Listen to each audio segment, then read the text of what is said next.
안녕하세요. 네, 안녕하세요. 박준수 기사입니다. 회계 원리 강의고요. 제가 오늘 8시 50분부터 엘리베이터 3층에서 기다리고 있었는데 엘리베이터 잡는데 10분이 넘게 걸리더라고요. 사람이 많아가지고. 그래서 조금 늦었습니다. 강의 시작하기에 앞서서 이제 좀 당부의 말씀 좀 드리고 갈 건데, 이 회계 원리라는 거는 이제 회계 공부하시는 모든 분들이 가장 먼저 접하게 되는 강의죠. 그죠? 가장 먼저 접하게 되는 강의인데, 주로 여기가 남우경영 아카데미가 회계사 세무사 학원이다 보니까 그 목적으로 듣는 분들이 한 절반이 넘어가실 거예요. 그래서 지금부터 드리는 당부의 말씀은 그 수험생들 대상으로 하는 말씀이라고 가볍게 좀 생각을 해주시면 되고요. 그리고 이 회계 원리라는 과목은 수험생뿐만 아니라 회계 실무를 하시는 분들이나 아니면은 회계에 관심 있는 분들이나 아니면 회계사 세무사 시험 말고 다른 시험 준비하시는 분들, 모든 분들이 그냥 다 들으셔도 되는 그런 강의예요. 아시겠죠? 어차피 이제 중급회계나 그 이후의 커리큘럼을 타려면 그러려면 이제 회계 원리라는 기초가 되어 있어야 하는 거니까 가장 먼저 시작하는 강의고요. 일단 당부의 말씀을 좀 먼저 드리면 수험생 대상입니다. 일단 처음으로 완강해 주셔야 돼요. 끝까지 다 들으셔야 됩니다. 알겠죠? 그리고 두 번째로는 복습을 좀 충실히 해주셔야 됩니다. 이게 회계라는 게 사실 지금까지 접한 적 없는 그런 학문일 거예요. 그래서 아마 처음 들으시는 분들의 경우에는 용어 같은 게 낯선 게 굉장히 많을 텐데, 그래서 복습을 하지 않으면 설명을 들을 때는 얼핏 아는데 나중에 한 2, 3주 지나서 보면 그게 기억이 리셋돼서 아예 새로운 거 보지 않았던 것처럼 그렇게 느껴지는 경우가 있을 수 있습니다. 그래서 복습이 굉장히 중요합니다. 알겠죠? 굉장히 중요하고요. 이 완강도 굉장히 중요한데, 자, 이 회계 원리라는 거는 앞으로 이제 중급 회계나 아니면 고급 회계나 세법이나 이런 거를 듣기에 앞서서 듣는 강의잖아요. 그래서 요거를 완강을 안 하고 그 다음 단계로 넘어가게 되면 그 다음 단계 듣다가 모르는 내용이나 모르는 용어가 나왔을 때 스스로 막 흔들려요. 자기에 대한 신뢰가 흔들리게 됩니다. 그래서 공부를 계속한다라는 입장에서 보면은 그 자기에 대한 믿음이 굉장히 중요해요. 왜냐면 그 끝없는 빛이 보이지 않는 터널을 계속 헤쳐나가는 와중인데, 그때 이제 수많은 흔들림의 순간이 있을 텐데 그때 요 완강을 안 했다라고 하면 계속 의문이 들게 되거든요. 내가 회계 원리를 제대로 안 들어서 그런가? 사실 그게 아닌데도 그런 의문이 계속 듭니다. 그래서 일단은 완강을 해주셔야 되고, 이 완강이 또 다른 측면에서 중요한 게 뭐냐면 이 회계 원리책에서 한 5장 정도까지는 회계 원리에서만 배우는 거예요. 그리고 6장 이후 챕터는 중급 회계에서 또 다시 나오는 내용들을 살짝 맛보기 정도만 하는 내용인데, 근데 그 맛보기의 내용들을 미리 보는 게 중급 회계 가서 그 낯섦을 해결하는데 해소하는데 굉장히 도움이 됩니다. 지금 회계 원리 처음 보실 때 이 낯섦을 미리 겪고 가셔야 그나마 다음 커리큘럼을 타실 때 이 낯섦을 조금 해소하고 나아가실 수가 있어요. 아시겠죠?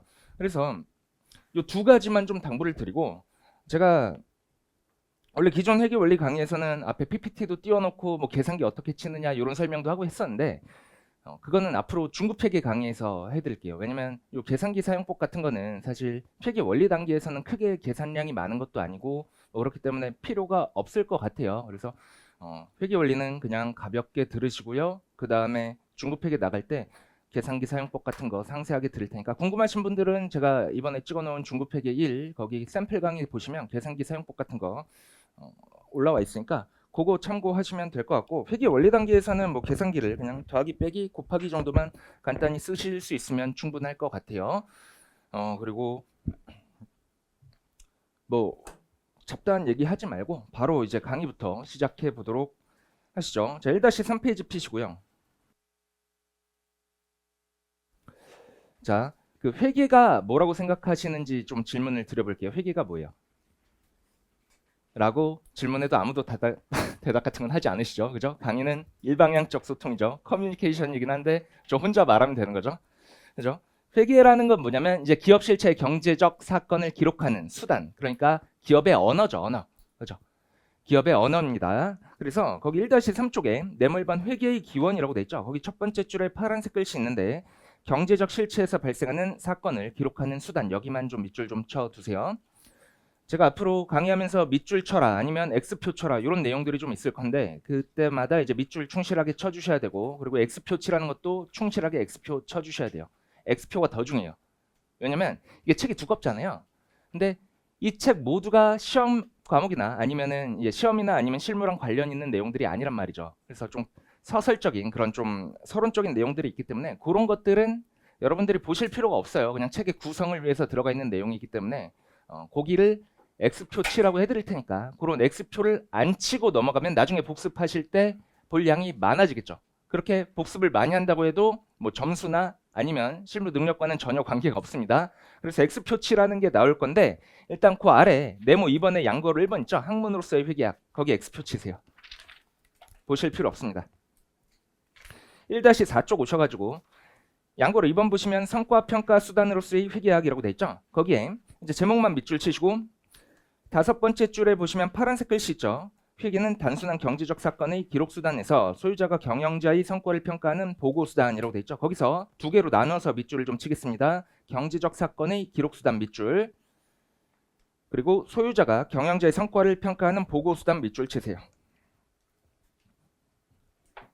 자 그리고 그 아래에 그림이 있는데 이 그림 가지고 제가 이전까지 계속 이어서 설명을 할 거예요. 나중에 여기 칠판에 적은 거는 지우지 말아주세요. 자 기업이 있습니다. 기업인데 현대 자본구조 회사 제도의 현대 회사 제도의 가장 큰 특징이 뭐예요? 소유와 자본의 분리죠. 그죠? 쩐주는 따로 있고 기업을 운영하는 사람도 따로 있습니다. 쩐주라는 좀 이제 속된 표현을 쓰긴 했는데 어쨌든 이런 속된 표현을 좀 써야 이제 강의도 좀 풍성해지고 그렇죠. 그래서 좀 중간중간에 속된 표현들이 조금 나오더라도 제가 그렇게 속된 사람은 아니거든요. 그러니까 좀 그냥 웃고 넘어가 주세요. 실제로 그런 사람은 아니까. 자 그러면 기업이 여기 있으면 돈을 빌려준 사람들이 있겠죠. 쩐주라고 했죠. 그 사람들 주로 주주와 투자자라고 합니다. 주주가 있고 주주와 채권자라고 합니다. 채권자.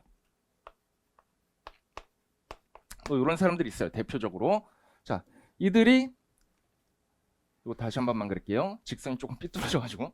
자, 이들이 돈을 빌려주죠. 돈을 제공하죠. 기업에게 돈을 제공하는데 자, 그러면 이 기업은 얘네가 제공한 돈을 가지고 운영을 잘해서 이 주주와 채권자의 부를 불려주는 거. 이게 기업의 할 일이잖아요. 그죠? 이게 기업의 역할이죠. 자, 근데 이 기업이라는 게 그냥 얘네한테 가가지고 돈 내놔라고 하면 그거 깡패잖아요. 그죠? 그냥 돈을 뜯어갈 순 없죠. 그래서 어떤 식으로 돈을 달라고 하냐면 정보를 제공해요. 회계 정보라기보다는 재무 정보라는 거를 제공합니다. 자금을 끌어오기 위해서 재무 정보라는 거를 제공해요. 그러면서 뭐라고 꽂히겠어요? 제가 이제 여러분이 돈을 제공해 주시면 잘 운영해서 여러분의 부를 불려드리겠습니다. 이런 식으로 꼬시는 거죠. 그렇게 해서 잘 되는 경우도 있지만 쪽박나는 경우도 있죠. 뭐 어쨌든 간에 기본 흐름은 이래요. 이렇게 되는데 자 이때 이 돈의 주인이 누구예요? 주주와 채권자죠. 이들이 본인이에요. 본인. 기업을 경영하는 입장에서 이 경영자는 대리인이죠. 대리인. 돈을 대신 운영해주는 대리인이에요. 이거를 조금 더 유식한 말로 위탁자라고 합니다. 위탁자. 본인을 위탁자라고 하고요.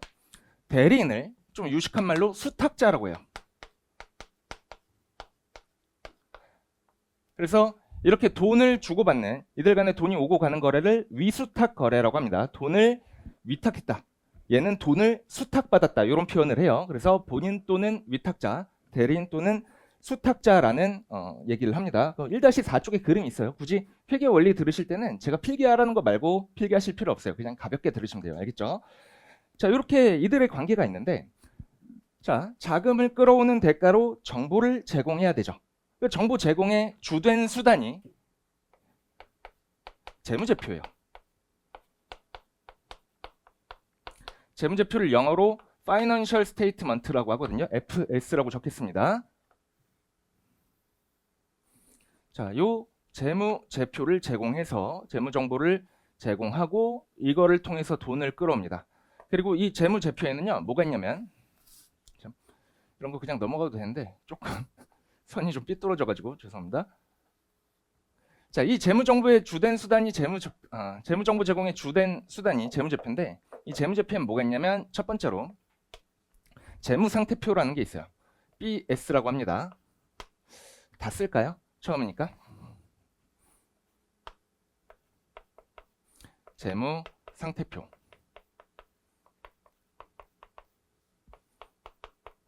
BS라고 해요. BS. 밸런스 시트라고 하는데 나중에 이 의미는 알게 되실 겁니다. 두 번째로 손익계산서라는 게 있습니다. 이 손익이라는 게 영어로 말하면 Profit or Loss잖아요. 그래서 PL라고 실무에서는 쓰는데 수업 목적으로 이 책에서는 모든 선생님들이 IS라고 해요. IS라는 약자를 쓸게요. 그래서 인컴 시트라고 합니다. 세 번째로 자본 변동표라는 게 있습니다.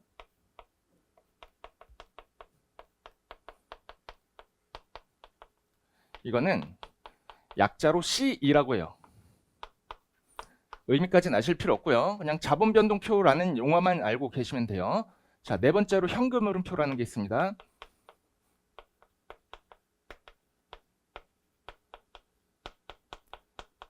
현금을 캐시플로우라고 하죠. 현금 흐름을. 그래서 이거는 그냥 CF라고 합니다. 그리고 다섯 번째 마지막으로 주석이 있어요. 주석. 자, 재무제표는 이렇게 5가지로 구성되는데 이 5가지 재무제표는 모두 다 동일하게 동등하게 중요해요. 어느 하나가 더 중요하다라는 표현이 나오면 틀린 겁니다. 알겠죠? 그럼에도 불구하고 가장 주된 재무제표는 이 두 가지죠. BS와 IS. 근데 시험에서 물어보면 이렇게 대답하면 안 되고 모두 다 동등하게 중요하다라고 대답을 하셔야 되는 거고요. 자, 이 세부 개별 재무상태표, 손익계산서 요것들에 대한 얘기를 좀 해볼게요. 재무상태표라는 건 뭐냐면 말 그대로 재무의 상태를 나타내는 표예요. 재무의 상태. 한 시점의 기업의 재산 상태를 나타내는 표예요. 한 시점.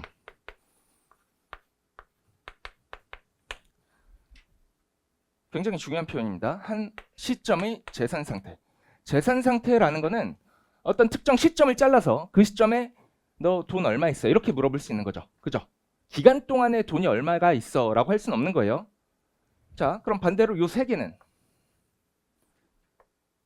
특정 기간의 변동에 대한 정보를 제공하는 재무제표입니다.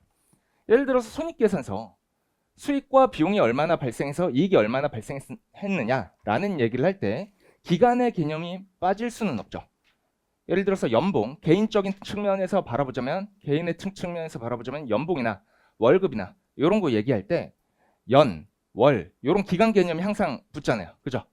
그래서 요 손익이나 요 자본 변동이나 아니면 현금 흐름이나 이런 거는 기간에 대한 정보예요. 요거는 한 시점의 재산 상태에 대한 정보고. 그죠? 자, 그러면 사례를 하나만 좀 들어볼게요. 제가 기업을 설립했습니다. 기업을 설립하려고 하는데 돈이 3천만 원밖에 없었어요. 그래서 3천만 원짜리 기업을 설립했어요. 요 3천만 원을 뭐라고 하죠?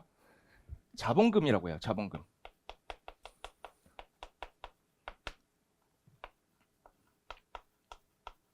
(3천만 원) 있었고요. 자, 제가 요 3천만 원을 투자해서 회사를 설립했는데 이제 이 회사가 회사로서 기능을 하기 위해서는 뭐 사무실도 있어야 되고 뭐 기기 장치도 있어야 되고 그렇죠. 그래서 그런 것들을 다 구비를 하려고 하다 보니까 가상의 숫자예요. 한 2천만 원이 더 필요하다라고 합시다. 2천만 원이 더 필요해요. 총 5천만 원이 필요하니까 2천만 원이 모자란 거죠. 근데 그럼 이 2천만 원을 조달하는 방식에는 두 가지가 있죠. 주식을 발행해서 조달하거나 아니면 돈을 빌려오거나. 그죠? 그죠? 주식을 발행해서 조달했을 때는 나와 동일한 주주가 한 명 더 생기는 거죠.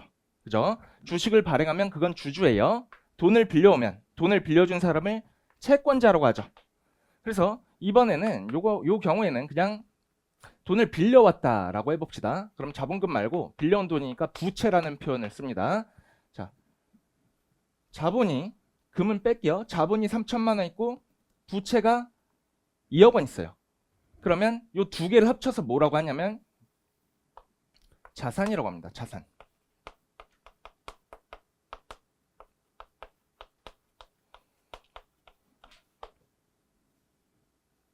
여기를 좀 지우겠습니다.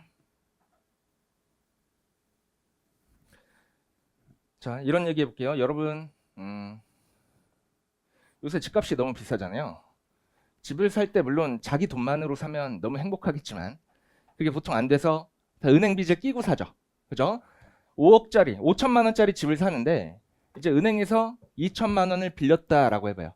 그러면 한 시점에서 그 자산을, 그러니까 아파트를 산 시점에서, 그 아파트를 가지고 있는 한 시점에서 당신의 자산은 얼마예요? 라고 물으면 5천만 원이 되는 거예요. 나는 5천만 원의 자산이 있어. 근데 나는 은행 빚이 2천만 원 있어. 그래서 나의 순자산 혹은 자본은 3천만 원이야. 이렇게 되는 겁니다. 그러면 요 3천만 원, 2천만 원, 5천만 원 이런 것들은 다 한 시점의 상태를 말하는 거죠.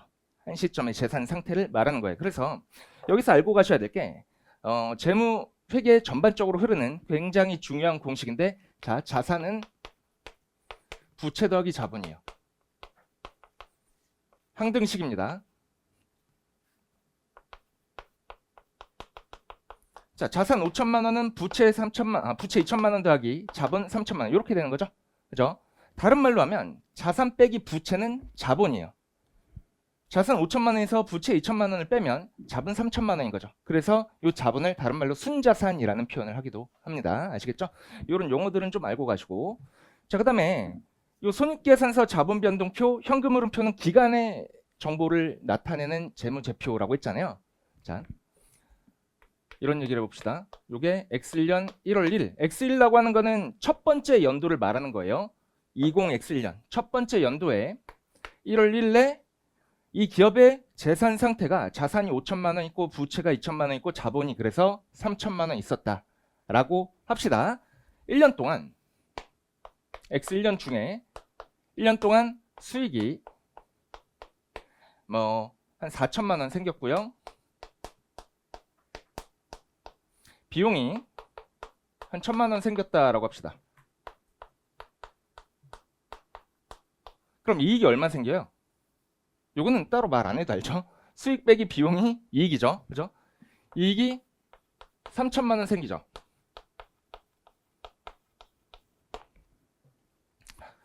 자, 요게 손익계산서예요. 한 기간 중에 수익과 비용에 대한 정보를 제공하는 표, 그게 손익계산서입니다.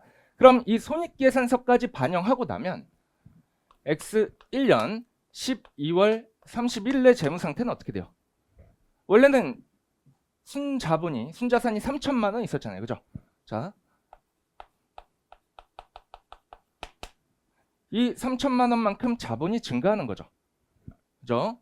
자본이 6천만 원이 됩니다.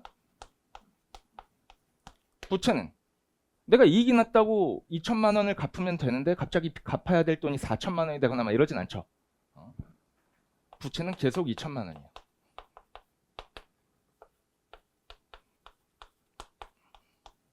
그럼 자산은 얼마가 됩니까? 8천만 원이 되죠.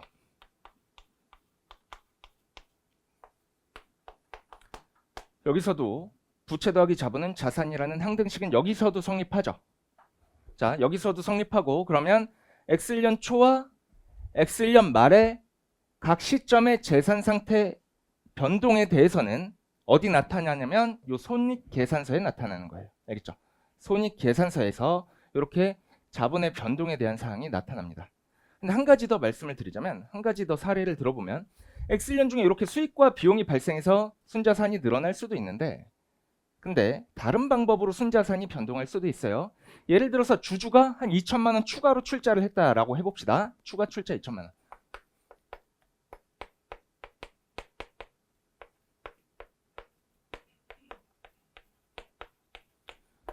그럼 X1년 말에 기업의 자산은 얼마가 돼요? 8천만 원이 되겠죠. 자본은 8천만 원이 되겠죠. 추가 2천만 원 더해서 자산은 1억 원이 되는 거죠.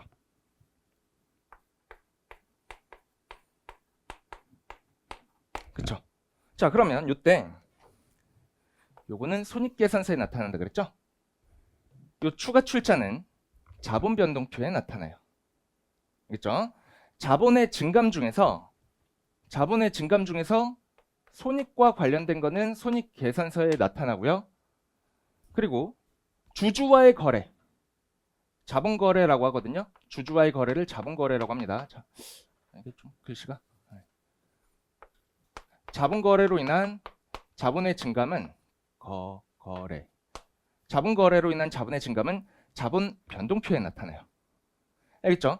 자, 그러면 한 시점의 재산 상태와 다음 시점의 재산 상태를 연결해 주는 게 손익계산서와 자본 변동표가 되는 겁니다.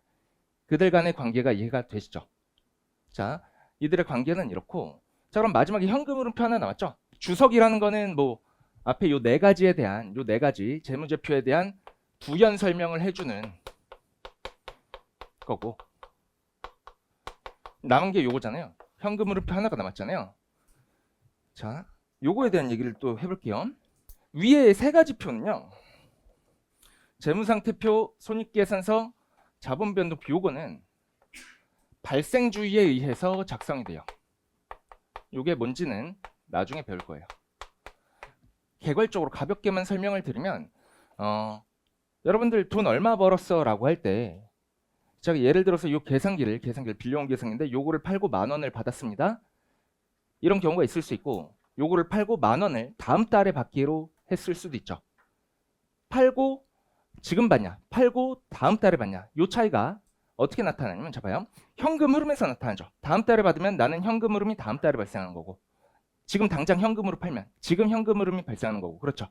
근데 이 발생주의라는 거는 현금 흐름과는 관계없이 내가 요거를 팔았을 때, 이거를 팔고 그 대가를 받을 권리가 발생했을 때 수익과 비용을 인식하는 거, 그게 발생주의예요.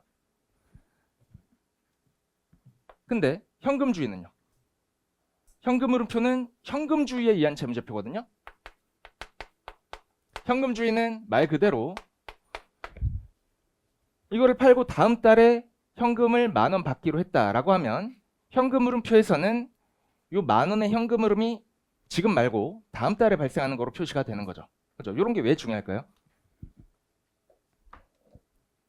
흑자도산이라는 얘기를 들어보신 적이 좀 있는 분들 계세요? 그 주식 하시는 분들은 뭐 흑자전환, 적자전환 이런 거 좀 알고 계실 거예요.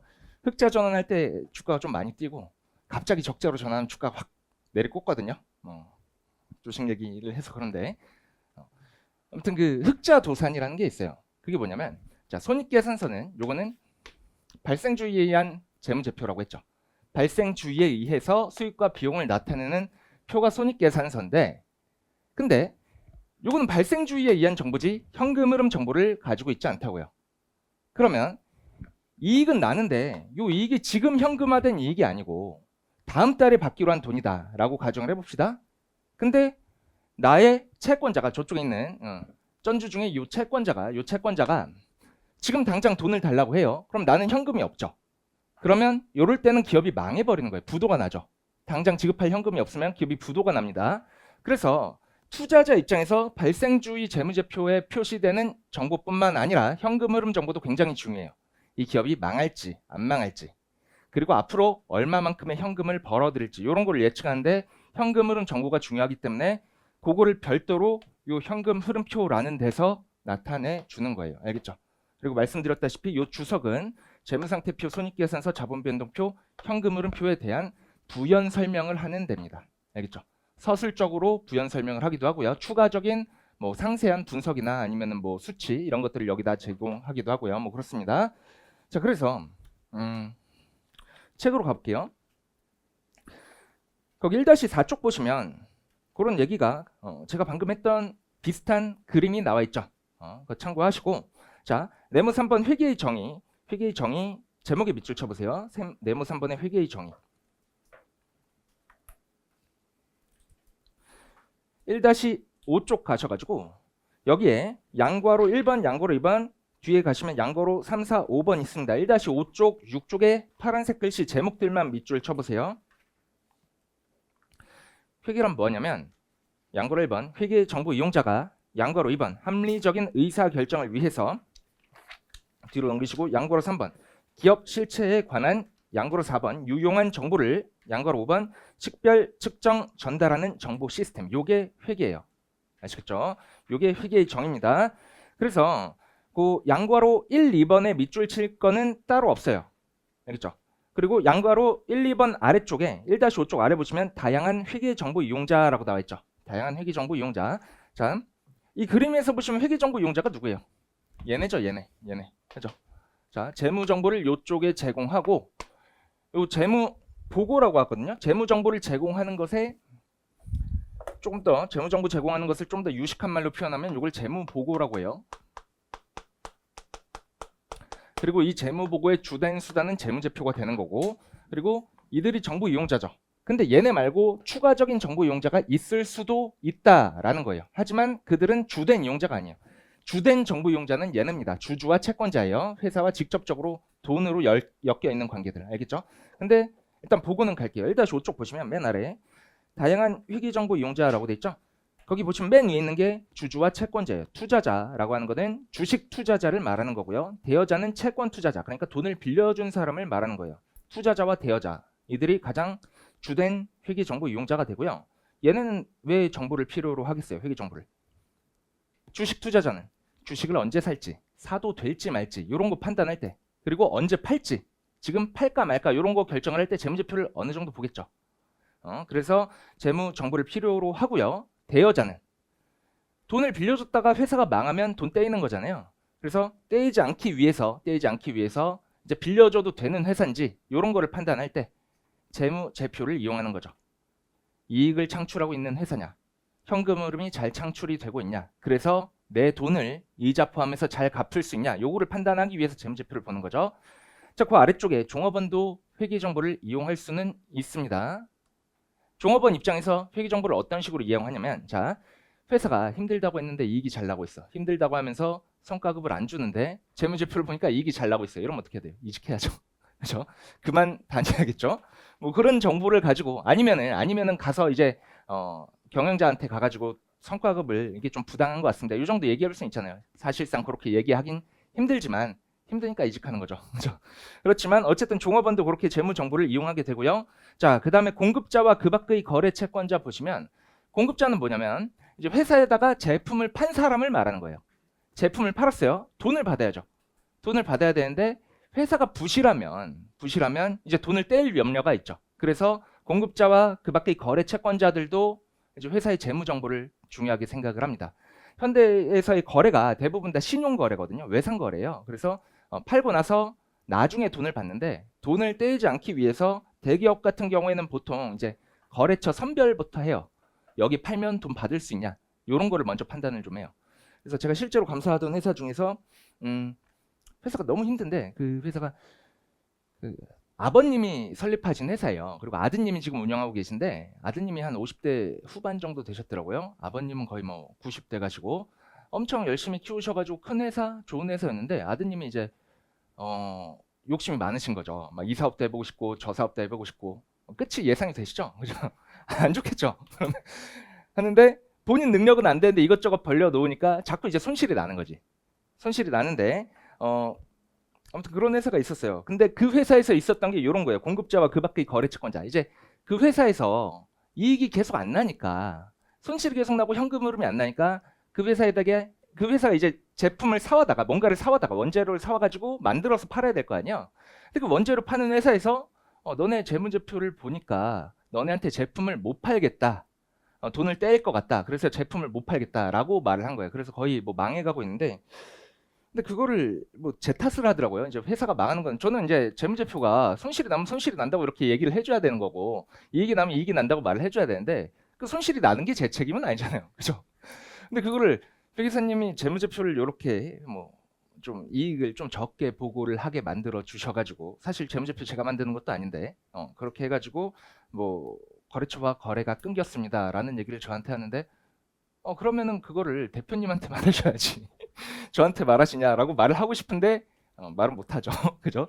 세상 사는 게 그렇죠. 뭐 그렇습니다. 아무튼 공급자와 그 밖의 거래 채권자는 그런 관점에서 이제 재무 정보를 필요로 하고요. 고객도 마찬가지죠. 고객도 장기간 거래 관계를 유지하고 있거나 의존도가 높은 경우에, 요때는 기업의 존속 가능성에 대한 정보 이런 게 필요하겠죠. 왜냐면 고객은 뭐예요? 내가 파는 제품을 사가는 사람이죠. 현대차 생각해 보세요. 만드는데 재료가 필요하잖아요. 그 벤더들이 있겠죠. 1차 벤더, 2차 벤더 뭐 이렇게 있잖아요. 걔들이 이제 현대차 만드는데 주요 부품들을 제공하고 있는데 근데 그중에 주요 벤더의 재무 상태가 매우 안 좋아요. 그럼 얘가 망하면 나는 이 부품 수급이 안 돼. 그러면 그게 예상이 되는 시점부터 다른 벤더를 찾기 시작해야겠죠. 그래서 재무정보를 필요로 합니다. 그다음에 뭐 정부와 유관기관 뭐 이런 사람들도 다 관심 있죠. 우리 뭐 뉴스에 나오는 거 보고 기업 욕하기도 하고 그러잖아요. 관심이 있습니다. 일반 대중 마찬가지죠. 관심이 있습니다. 다음 페이지 가시죠. 자, 양고로 3번하고 양고로 4번에는 거기 5줄하고 6줄인데 거기 전부 다 밑줄을 칠게요. 밑줄 치기가 힘드시면 그냥 이렇게 묶어 놓으시면 중요한 정보다라고 파악이 되겠죠. 읽어보겠습니다. 기업 실체에 관한 이란 건 어떤 뜻이냐면 자, 읽어볼게요. 회계 대상은 기업, 정부, 개인 등으로 다양하지만 그 중에서 가장 많은 경제적 정보를 생산하고 이를 이용하고자 하는 정보 이용자가 많은 기업이 회계의 주된 대상입니다. 기업이 회계의 주된 대상이에요. 그래서 일반적으로 회계를 기업 회계라고 합니다. 따라서 특정 기업 실체를 그 소유주나 다른 기업 실체와는 독립적으로 존재하는 회계 단위로 간주해서 특정 기업 실체에 대한 정보를 제공하는 시스템을 회계라고 정의합니다. 즉 회계는 기업의 소유주에 대한 정보를 제공하는 게 아니라 그죠? 소유주는 얘네죠. 주주와 채권자죠. 이 주주와 채권자에 대한 정보를 제공하는 게 아니고 독립된 법인인 기업 실체에 대한 정보를 제공하는 게 회계죠. 자, 양고로 4번 유용한 정보를 여기 볼게요. 자, 회계정보 이용자의 의사결정에 유용한 정보를 제공하는 시스템이 회계이다. 유용한 정보란 의사결정에 도움이 되는 정보. 이게 뭐예요? 주식 투자 의사결정을 할 때 투자할지 말지, 주식을 팔아야 될지 말지, 아니면 돈을 빌려줘야 될지 말지 이런 게 유용한 정보죠. 이런 데 의사결정에 도움이 되는 게 유용한 정보죠. 의사결정에 도움이 되는 정보를 말하며 화폐 단위로 측정할 수 있는 것뿐만 아니라 화폐 단위로 측정할 수 없는 것도 포함된다라고 돼 있죠. 화폐 단위로 측정될 수 있는 거는 자 재무상태표, 손익계산서, 자본변동표, 현금흐름표 이 네 가지 표에 담기고요. 여기에 다 담기지 못하는 것들은 주석에 포함이 돼요. 화폐 단위로 측정이 안 되는 것들은.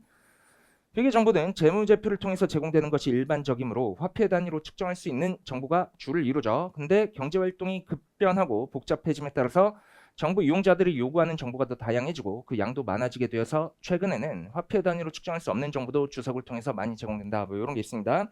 자, 대표적인 게 뭐가 있냐면 피소된 소송 사건 아니면은 뭐 특수관계자 이런 것들이 있어요. 기업이 소송에 피소되어 있으면 이 효과를 재무적으로 판단하기가 굉장히 어렵죠. 요거는 소송에 걸렸는데 질지 이길지도 일단 불확실하고 지면 얼마 줘야 될지도 불확실하고 그렇죠. 그래서 이런 것들은 보통 이제 화폐 단위로 측정이 안 되기 때문에 주석이 들어가요.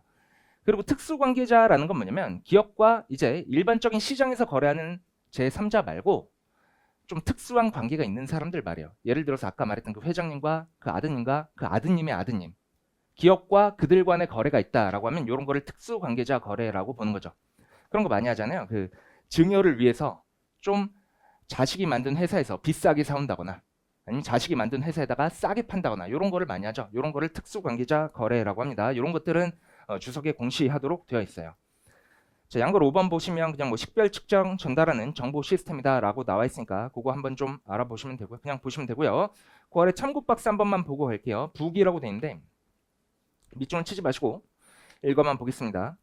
회계를 잘 알지 못하는 사람들은 부기가 곧 회계인 것으로 오해한다. 부기란 뭐냐면 그냥 붕괴라고 생각하시면 돼요. 나중에 붕괴가 뭔지 배우겠습니다. 자, 부기는 기업에 발생하는 거래들을 장부에 기입한다는 장부기입이 준말이다. 따라서 부기는 거래를 기록하고 자산부채, 수익, 비용 등으로 분류하고 재무제표로 요약하는 기능만을 수행한다. 즉 부기에는 어떤 거래를 왜, 누구를 위해 어떻게 기록해야 하는가에 대한 논리적 탐구 과정이 없다. 그냥 기계적인 과정이다라는 거죠. 이런 거는 주로 이제 시스템이 알아서 해주죠. 요새는. 그죠? 즉 부기에는 뭐 이런 논리적인 탐구 과정이 없고 오로지 복식부기 원리라는 정해진 규칙에 따라 장부에 기록하고 최종적으로 요약하는 기계적 과정의 반복만 있다. 이러한 점에서 부기는 기술이며 의사결정을 위한 유용한 정보의 제공이라는 회계 기본 기능을 효과적으로 수행하기 위해 활용되는 기본적 도구에 불과하다. 뭐 좋은 말이 나왔습니다. 도덕적인 얘기니까 뭐 도덕책에 있는 것 같은 얘기니까 그냥 보시면 되고요. 1-7쪽 갈게요.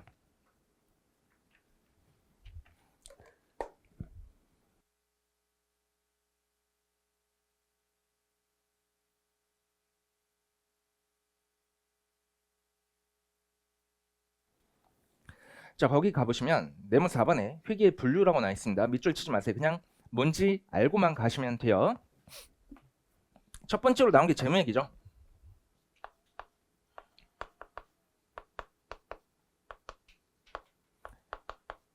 자, 이 재무회계가 저와 함께 하실 회계 원리, 중급회계 그리고 고급회계 이런 것들을 통틀어서 재무회계라고 하는 거예요. 다른 말로 기업회계라고도 하죠. 이 재무회계라는 거는 기업의 재무 상태와 손익과 현금 흐름에 대한 정보를 제공하는 거죠. 그죠? 기업 실체에 대한 정보를 제공하는 거. 이게 재무회계예요. 그리고 정부회계라는 것도 있습니다.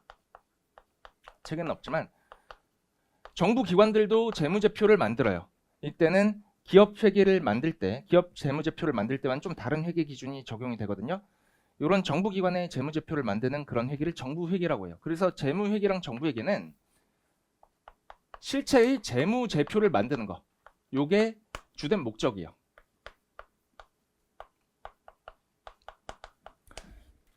재무제표를 만들어내는 게 재무회계와 정부회계입니다. 이런 거 뭐 필기하실 필요 없어요. 그냥 가볍게 들으시면 됩니다. 시험에 안 나와요. 그 다음에 관리회계라고 나와 있죠.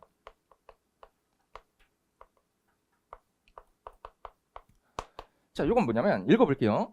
자, 1-7쪽 아래 양거로 2번 관리회계. 기업의 내부 이해관계자인 경영자가 계획을 수립하고 합리적인 의사결정을 할 수 있도록 유용한 정보를 제공하는 것을 목적으로 하는 회계를 관리회계라 한다. 그리고 마지막 문장 보시면 일정한 기준이나 양식의 제약을 받지 않고 필요한 때에 수시로 정보를 제공한다. 이렇게 돼 있죠. 관리회계라는 건 뭐냐면, 자, 재무회계는 기본적으로 기업 외부 이해관계자를 위해서 필요한 회계예요. 정부회계도 마찬가지입니다. 재무회계랑 정부회계는 그 해당 실체의 외부에 있는 정부 이용자, 외부에 있는 이해관계자를 위한 회계예요. 저쪽에 그렸던 그림 보시면, 자, 이 주주와 채권자라는 사람들이 기업 밖에 있죠. 기업 안에는 누가 있어요? 경영진도 있고 종업원도 있고 뭐 이런 사람들이 있을 텐데 얘네는 기업 외부에 있죠. 기업 내부의 정보에 직접적인 접근이 불가능하죠. 그래서 그런 정보들을 얘네가 제공하는 재무제표를 통해서 이 재무보고를 통해서 간접적으로 얻는 거예요. 그래서 이들이 재무회계의 주된 이용자이다라는 표현이 나오는 것이고, 이 재무회계 정부회계는 기업의 외부 이해관계자에 대한 회계입니다. 외부 이해관계자. 근데 관리회계는 뭐냐면 내부 이해관계자를 위한 회계예요.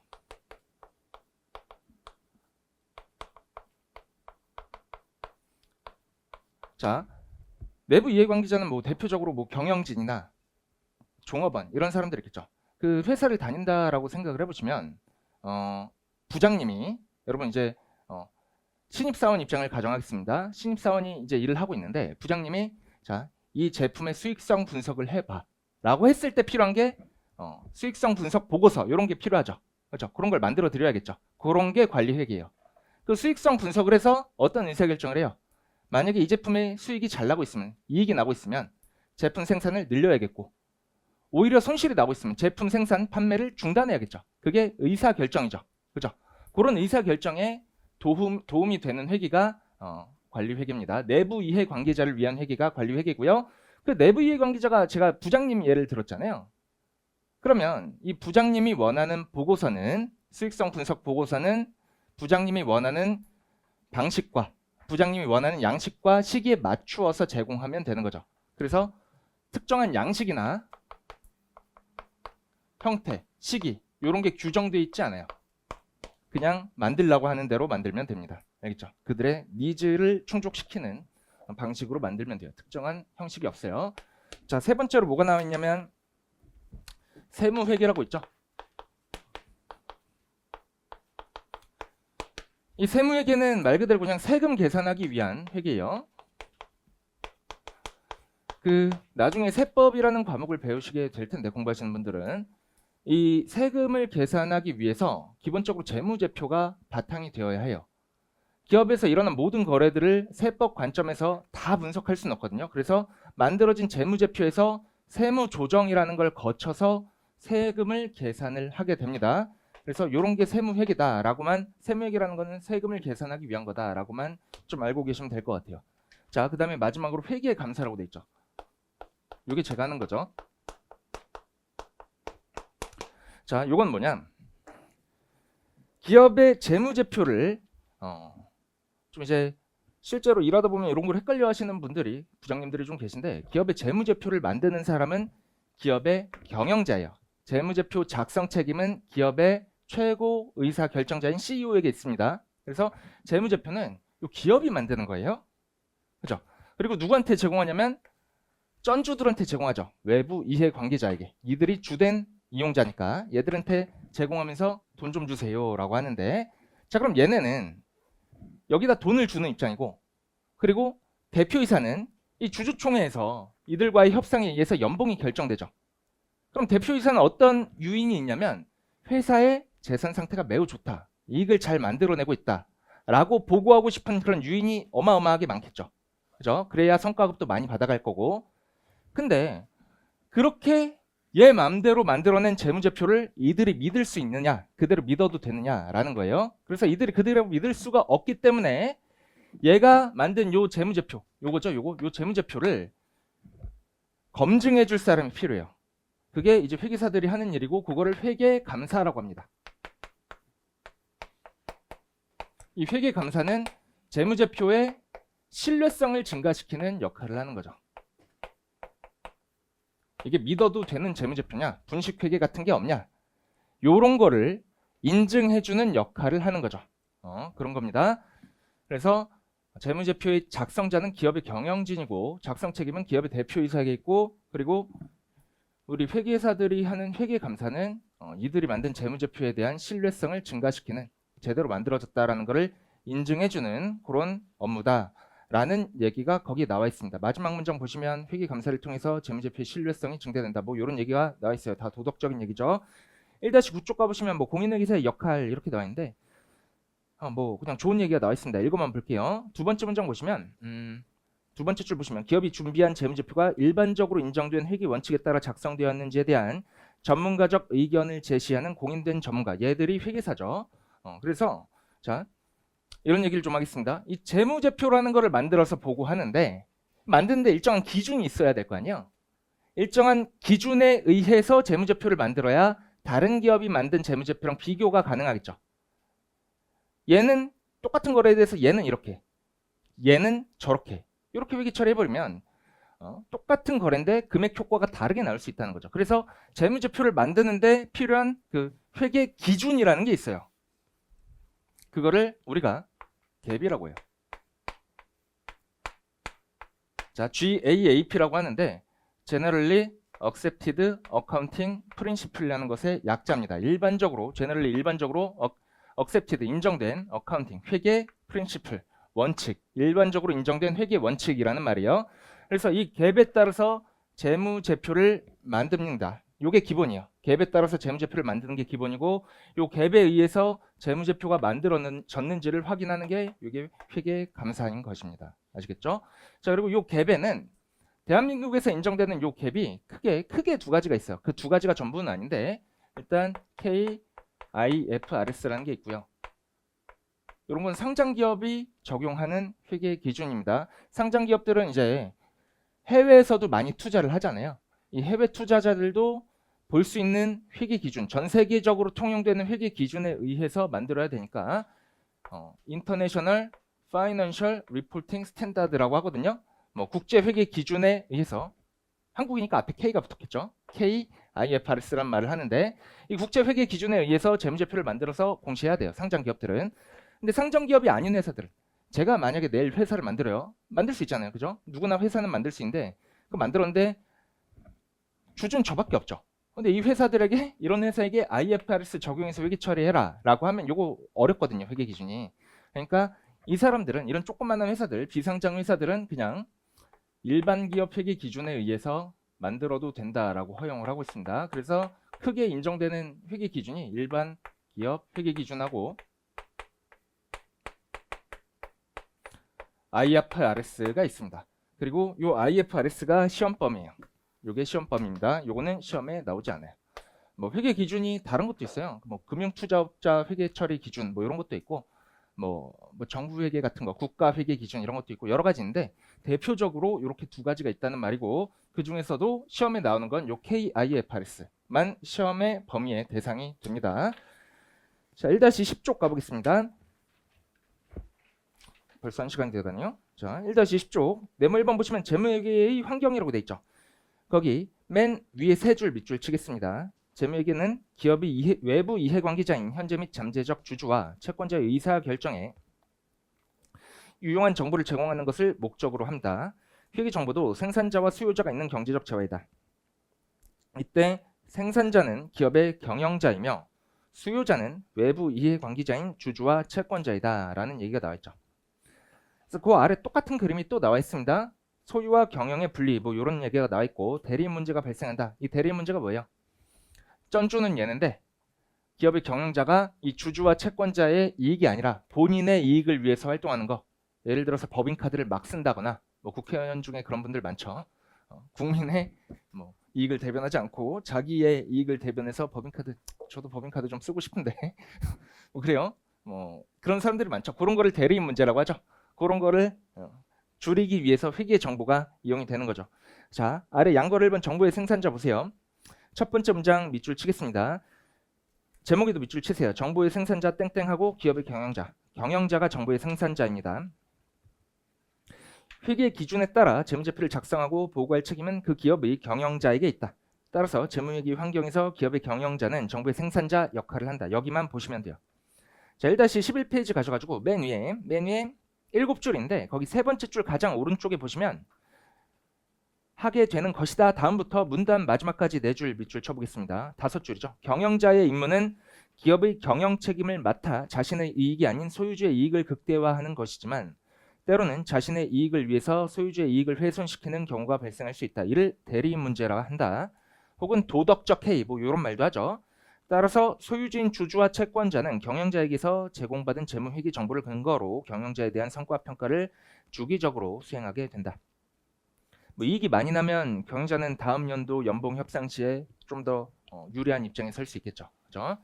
자, 양보로 2번 정보의 검증자 땡땡하고 공인회계사 돼 있죠. 제목에 밑줄 치시고 첫 세 줄 밑줄 치겠습니다.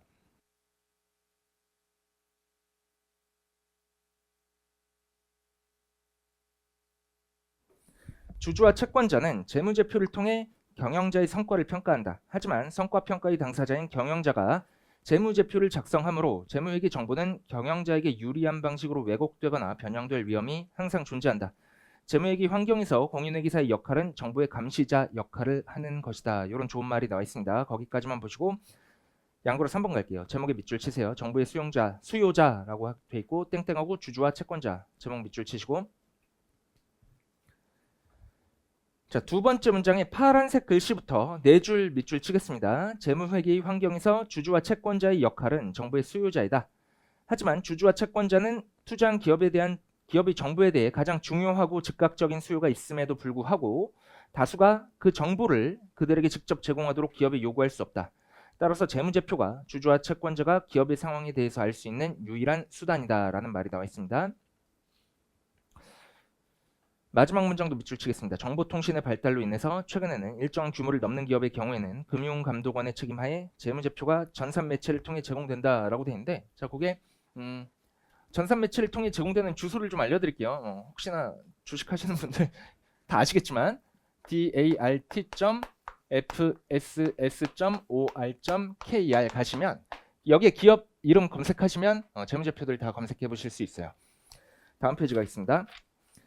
자, 양고로 4번에 정부의 감독기관 땡땡하고 금융위원회라고 나있는데 그거는 보실 필요 없어요. 밑줄도 치지 마시고 금융위원회와 금융감독원이 정부를 감독한다라고 알고 계시면 되겠습니다. 금감원이 회계사들이 회계 감사한 거를 또 이제 들여다보고 잘못했으면 또 징계도 내리고 그럽니다. 자, 1-13쪽 가셔가지고 네모 2번 재무회계의 사회적 기능이라고 돼 있죠. 사회적 기능에 밑줄 치시고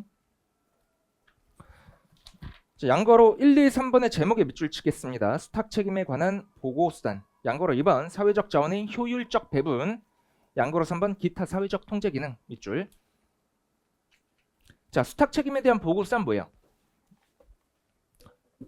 이 얘기하는 거죠. 그죠? 자금을 제공했으니까 요 수탁자는 수탁 책임에 대한 보고수단으로서 재무제표를 제공해야 된다. 그런 얘기가 나오는 겁니다. 의미는 아니까 제목만 밑줄 치시고 그냥 거기 5줄 같이만 읽어보겠습니다. 오늘날에는 대규모의 자금 조달과 복잡한 경영 활동으로 인해서 소유와 경영이 분리된 경우가 많다. 수탁 책임이란 대리인이 소유주로부터, 그죠? 얘는 대리인이고 얘가 본인인데 얘가 소유주죠. 기업의 소유주는 주주니까 소유주로부터 수탁받은 경제적 자산을 효율적으로 운영하고 관리할 책임을 말하며 대리인이란 주로 전문 경영인을 말한다. 전문 경영인은 수탁 책임을 보고하는 수단으로 회계의 정보를 활용하여 도덕적 해이와 역선택 등의 대리인 문제를 해결한다. 즉 전문 경영인은 재무제표를 통하여 수탁 책임을 보고한다라는 말이 나와 있습니다. 자, 양고로 1번 사회적 자원의 효율적 배분. 자, 요거는 뭐냐면 자, 주식 투자하실 때 이익이 많이 나는 기업에 투자를 하시겠죠, 보통. 그죠? 그렇게 재무정보가 의사결정에 도움을 줌으로써 사회적 자원이 효율적으로 배분이 된다라는 거예요. 이익이 많이 나는 기업에 자본이 몰릴 것이고 이익이 안 나는 기업은 자본이 안 몰려서 결국에는 도태되겠죠. 그죠? 그래서 그런 얘기입니다. 사회적 자원의 효율적 배분이라는 거는 첫 번째 문장 보시면 투자자나 대여자는 생산성이 높으며 이익을 많이 창출하는 기업에 자신이 보유하고 있는 자금을 투자하거나 대여한다.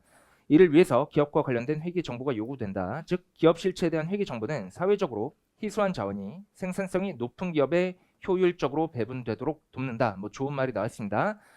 제목만 보시면 돼요. 제목만 보고 의미가 생각이 나시면 그냥 제목만 보고 넘어가시면 되고 그렇지 않다라고 하면 그냥 아래 줄글까지 한번 읽어보시면 됩니다. 자, 양거로 3번 기타 사회적 통제 기능. 요건 뭐냐? 두 번째 문장만 밑줄을 치겠습니다. 회계 정보는 대규모 기업에 대한 규제, 세율 결정 등의 사회적 통제 기능을 수행하는 데 활용된다. 이런 얘기가 나와 있습니다. 뭐 그런 기능을 수행해요. 그래서 참 정치 성향과는 관련 없이 그 회계사들의 전체 업계 현황이 좋아지고 안 좋아지고는 큰 정부냐 작은 정부냐 요거에 따라서 좀 달라져요. 이제 좀 기업을 괴롭히고 기업을 규제하고 이러면 기업이 능력이 부족하니까 저희한테 외부 용역 발주를 많이 하거든요. 그래서 뭐 이 관점에서 보면 뭐 그렇습니다. 뭐 큰 정부보다는 작은 정부보다는 큰 정부가 업계를 돈이 더 많이 돌게 한다. 근데 기업 하시는 분들은 되게 싫어하시겠죠. 그죠? 전체 기업 말고 그냥 전체 경제적인 관점 말고 회계사 업계의 관점에서 말씀드린 겁니다. 1-14쪽 가시죠. 제3절 재무보고와 회계 원칙이라고 되어 있는데 네모 1번까지만 보고 잠깐 쉬겠습니다. 자, 네모 1번 재무보고에서 양거 1번 재무보고의 의의라고 되어 있죠. 거기 세 줄 밑줄 치겠습니다. 재무보고란 기업의 다양한 외부 이해관계자의 경제적 의사결정을 위해서 경영자가 기업 실체의 재무상태, 경영성과, 현금 흐름, 자본 변동에 관한 재무정보를 제공하는 것을 말한다. 재무보고의 가장 주된 수단은 재무제표이다. 이런 얘기 나와있죠. 그리고 두 번째 줄 보시면 거기 재무상태, 경영성과, 현금 흐름, 자본 변동 이런 게 나와 있을 거예요. 재무상태 빼셔가지고 화살표 이렇게 빼가지고 BS라고 적으세요. 요거죠, 요거. 재무상태란 재무상태표에서 나타나는 거고요. 경영성과란 손익을 얼마나 많이 발생시켰냐, 이익을 얼마나 많이 발생시켰냐 그 얘기죠. 그래서 손익계산서와 관련된 겁니다. 경영성과 화살표로 빼가지고 손익계산서라고 적어두시고 현금 흐름은 화살표 빼서 현금 흐름표라고 좀 적어두세요. 자본 변동은 화살표 빼셔가지고 자본 변동표라고 적어두세요. 자, 재무상태, 경영성과, 현금 흐름, 자본 변동은 각각 재무상태표, 손익계산서, 현금 흐름표, 자본 변동표에서 나타나게 됩니다. 양거로 2번 가셔가지고 거기도 5줄 다 밑줄 치겠습니다. 회계정보 이용자가 요구하는 정보는 매우 다양하나 그들이 원하는 모든 정보를 제공하는 것은 현실적으로 불가능하다. 자, 삼성전자 생각해보시면 주주가 굉장히 많죠. 이들이 수요가 각각 조금씩 다를 거잖아요. 그들 모두의 개별적 수요에 맞춰서 재무정보를 제공한다라고 하면 삼성전자는 1년 내내 그 일만 하고도 부족하겠죠. 근데 기업의 본연은 그 재무정보를 제공하는 게 아니고 돈 벌어다 주는 거잖아요. 주주랑 채권자에게. 그죠? 그러니까 그렇게 하기 위해서는 뭐 현실적으로 어려움이 있다. 이런 얘기입니다. 따라서 기업은 외부 정보 이용자가 공통적으로 요구하는 정보를 산출해서 제공하는데 이를 일반 목적 재무 보고라 하며 일반 목적 재무 보고의 핵심적 수단이 일반 목적의 재무 제표이다라고 돼 있죠. 재무 보고라고 하면 앞에 일반 목적이라는 게 붙어요, 보통. 알겠죠? 재무 제표라는 거는 일반 목적 재무 보고의 주된 수단이 되는 겁니다. 일반 목적 재무 보고. 또한 일반 목적 재무 제표의 작성을 위해 필요한 회계 기준을 일반적으로 인정된 회계 원칙이다라고 한다. 라고 돼 있죠. 거기 보시면 Generally Accepted Accounting Principle이라고 나와 있죠. 갭을 말하는 겁니다. 자, 그 아래 재무보고의 종류라고 표가 나와 있는데, 자, 그 회색 표시된 거 말고 파란색 중에서도 파란색 보시면 맨 위에 일반 목적 재무제표라고 돼서 땡땡하고 갭의 영향권이라고 돼 있죠. 거기에 기본 재무제표는 재무상태표, 보고할 손익 계산서, 자본변동표, 현금으로표 이렇게 있고, 그리고 오른쪽 보시면 재무제표에 대한 주석 있어요. 주석에 표시되는 정보가 뭐 회사의 개요나 회계 정책이나 계정별로 상세 내역, 그러니까 재무제표에는 예를 들어서 뭐 금융자산이 재무상태표에 금융자산이 뭐 1,000만 원 있다 라고 하면 주석에서는 요거에 대한 상세 내역을 보여주는 거예요. 예금이 얼마 있고 주식이 얼마 있고 뭐 이런 것들을 주석에서 좀 더 상세하게 보여줍니다. 자, 그리고 계정별 상세 내역하고 특수관계자와의 거래, 요거는 제가 아까 말씀드렸죠. 이런 것도 주석에 기재가 됩니다. 자, 여기까지 보시고 잠깐만 쉬었다가 1-15쪽부터 나가보겠습니다.